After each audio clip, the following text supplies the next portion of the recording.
Good evening, Nifties. Welcome to Knit to Nicole. I am Nicole, and we are a crafting community.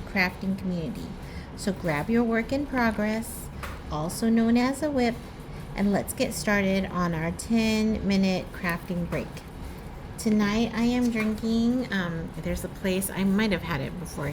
It's called Davien, and it's Vietnamese, and I'm having coconut matcha, which is just so delicious. I don't know why their coconut water or coconut whatever they put in it tastes so good, but it's really, really good. And then the matcha is, of course, green tea powder, and then they use like a matcha foam.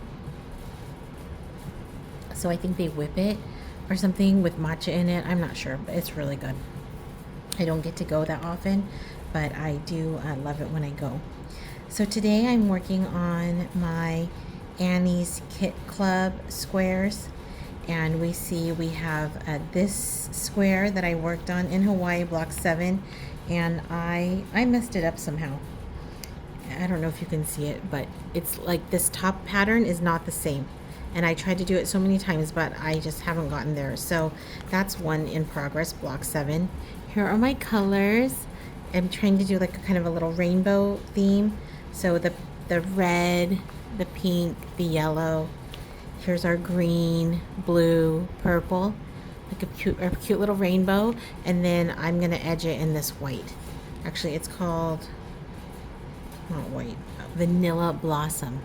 Vanilla blossom. Okay, so there's this color. Let me just tell you all the colors.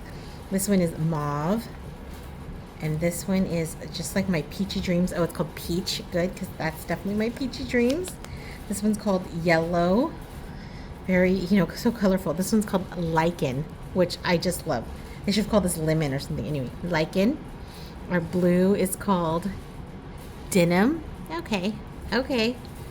And then this has got to be called lilac. Oh, I'm so right. Lilac. Yes. Okay, that's very cute. So what we're working on today is I made this square. It is square 8, block 8.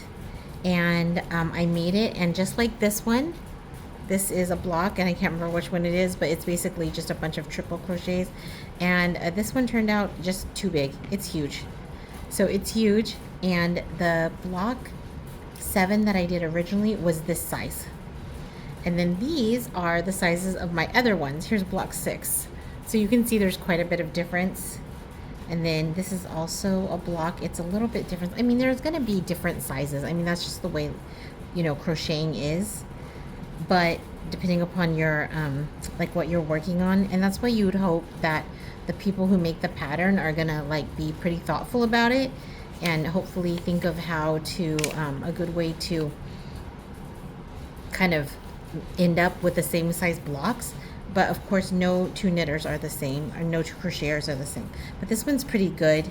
So cute, right? This one is block 25. I love this one. I think they're called like chicken feet or something, or little hands. I think it's so cute. Anyway, so I feel like this is the size that we kind of have. Also, here's my block 12. This one's a little bit bigger. And this is my block 30, also a little bit bigger. So we have two kind of big but still in the same range, and then my block 6, which is kind of small, but I wanted to measure them out. And look, I have this cute ruler from Curiosity Box, and Curiosity Box is so cute. It's a little subscription service, and you get lots of interesting things. I got some great, oh my gosh, I just want to show you this one. If you are at all into math, you're gonna love this.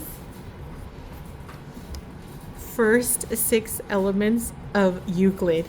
And Euclid is a great mathematician. We have a little pentagon inscribed in a circle, which I love, little angles. And so this is a Euclid's book, but it's annotated because there are errors in Euclid's book. And so they write the errors here on the side.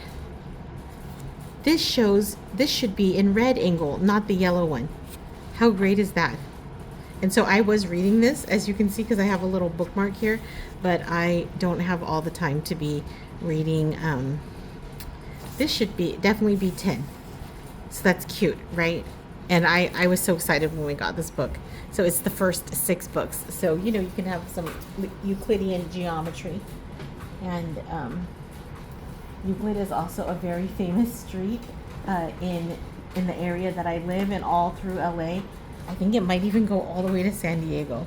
But anyway, so here I am. So I did this. Oh yes, so I was going to use my ruler and see where I'm at. Okay, this is funny because this one is if you want to measure sound. And this, let me turn it this way. It says if you want to measure sound or microseconds. This one, if you want to measure light in picoseconds. If you want to measure beard or fortnights. And then micro Everests. Okay, but I'm going to use inches because I have a lot of inches. Okay, so these are inches, and it's cute. They give you the decimals in case you're not like very good at decimal inches. Okay, so here we are. This looks like about, we lay it down, about 7 inches. Okay, let me check this one. Also about 7. Okay, so that's what we're hoping for, 7 inches. Let me just write that down. Like I have a cute little dry erase board here, and it's actually a chore chart, but I'm going to write it down right now anyway. So 7 inches. Sorry, that's some sloppy writing, but that's okay. 7 inches, just to remember. Now, so what I did was I've done this square. Remember, recall it was this big, and just for, you know, just for the sake of discussion, at its widest, this is almost 9 inches, 8.5, 9 inches. Okay, so way too big. And so this square or this block that I'm working on was also once about 9 inches. And it's because it has a bunch of double crochets here, if you see at the bottom. So now though it is, let's measure that out, 5.5 inches, which is 1.5 inches too small. Okay, we can stretch it a little bit, you know, because we are going to block, because that's what they teach us to block. And if we stretch it a little bit, it could measure 5.5 inches, almost 6. It can measure almost 6 because I've seen it. But this one's too small. So what I did was I had, first I did what they told you. So they tell you to use, the directions tell you to use your 5mm and then cast on like 27, I think 31. Cast on 31. So you cast on 31 and then you make the square. And then I did try to use this one, the 4.5, and this is the one they usually want you to do the border with. So I feel like that was also too big, which is why I pulled it out.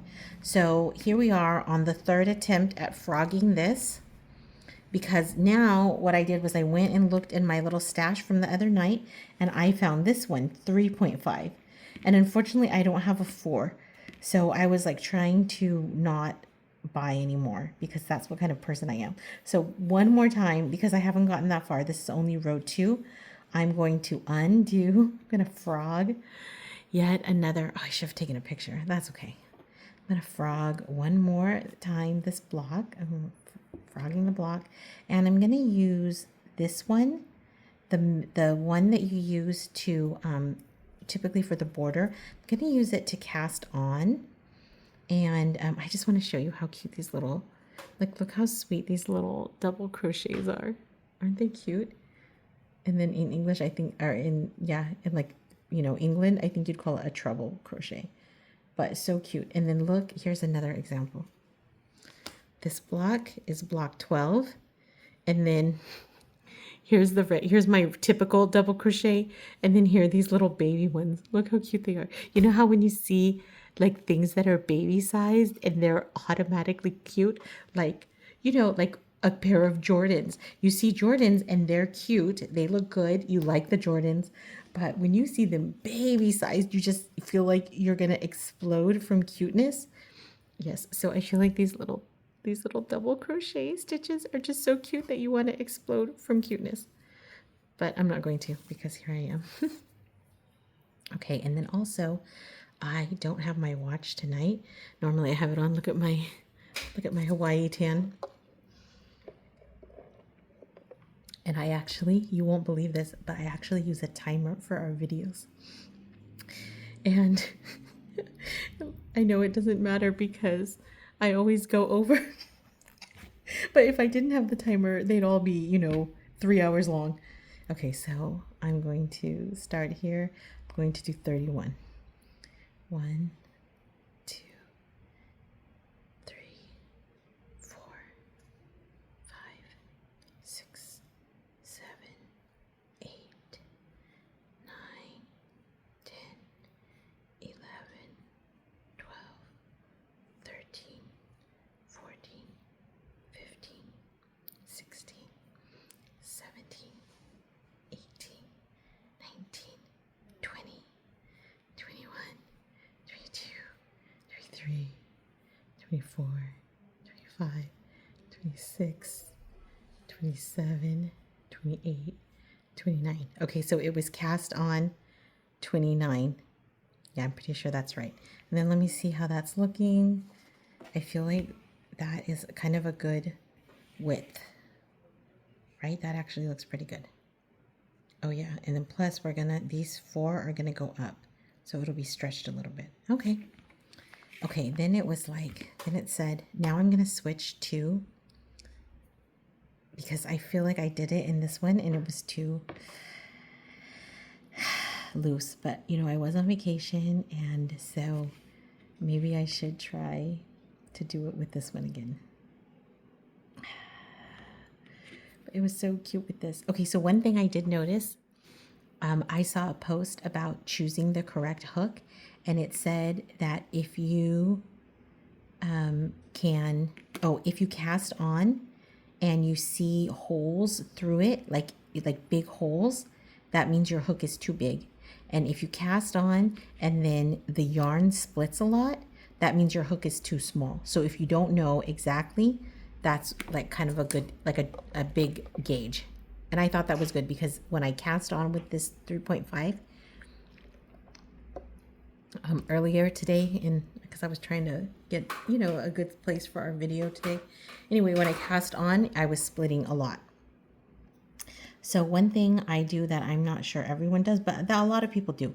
So here is my chain, and you can see that all of them have little hearts. Like I call these like the little hearts. Here's a heart, and here's a heart, and here's a heart. When I crochet, I use the back because here's all the loops. And they're all lined up like so perfectly. Just saying like, poke me, poke me. Whereas here, you know, you have to get both sides of the heart. I feel like it's harder. So, and then this makes it so that your edge looks beautiful too, like your bottom. Okay, so then it said, go to the 4th, 1, 2, let me see, there we go. Sorry, and my nails are broken. 1, 2, 3, 4, double crochet. Yeah. And I'm not very good at seeing where to put the hook, and I think that that's one of the reasons that I really love knitting, because you always know where to put your hook when you knit. But I'm getting more used to the crochet. And my foundation row, I always have difficulty. But like I said, I'm not as skilled at crochet as I would like to be. But the only way to be more skilled is to keep practicing. So I'm going to keep doing that. And I just like to go nice and slow because I feel like it gives me just a more even tension. I'm sure once I get more skilled, I'll be able to go faster and have an even tension. But at this point, if I go fast, I speed up and slow down, and that doesn't give you a nice like looking project. Okay, so you're supposed to have 5. So this is supposed to count as a double crochet. So 1, 2, 1, 2, 3, 4, 5. Okay, and then it was like chain 1, and you skip 1, and then you do 5 again.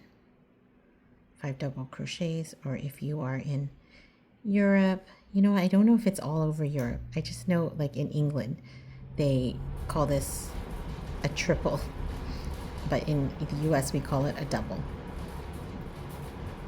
At any rate, I wonder if anyone can answer that question. You know, inquiring minds want to know. I want to know if this is a double or a triple in France and in Germany. We have so many German followers, which is amazing. So any German followers that speak English, I would love to know how you translate this. And then honestly, even in Spanish, because I don't know if you remember, but my suegra speaks Spanish, and I often will interpret the pattern for her. But we have our own little language, so for sure I would call this a doble. But I don't know if in Spanish that is actually what you would call it. Okay, so here we have our 5. I'm just gonna check the time real quick. Oh my gosh, I'm so wordy. Nifties, thank you for sitting with me and watching me go through all of this process. And I just want to remind you that, crafting takes time and there's a lot of frogs. And I love this time that we spend together. I've been just so, like yesterday, I didn't get any video made. And, it's just such a treat for me to have just some time to just recenter myself and focus on our craft. And I hope that you also find that this time is valuable. Please like and follow our YouTube channel. I would love that. I actually haven't even really seen Instagram or Facebook, well, I don't have Facebook, but Instagram or Threads, and seen if anyone has posted or we have new people. But I will be looking at that tonight after I upload our video. I hope that you have a lovely night and that you have a restful night. I hope that you can wake up tomorrow feeling a little bit more peaceful and that we'll be able to craft again. See you tomorrow.